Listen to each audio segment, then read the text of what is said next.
Hey everyone, welcome to Janice on channel. Today's pronunciation guide might surprise you. It's all about the one and only Adele.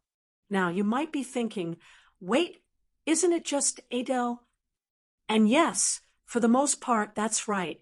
But here's the twist.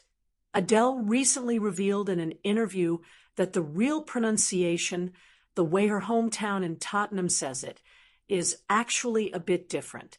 It's more like Adele with a softer and slightly more British-sounding twist. So while most people say Adele, the local London version is Adele, and she loves when people get it right. So, if you want to say it like the locals do, Adele, try it with me. Adele, Adele, Adele, Adele, Adele, Adele. Whether you're saying it the classic way or the hometown way. Now, you know both versions. If this was a fun little surprise for you, make sure to like, comment, and subscribe for more quick pronunciation tips. See you next time.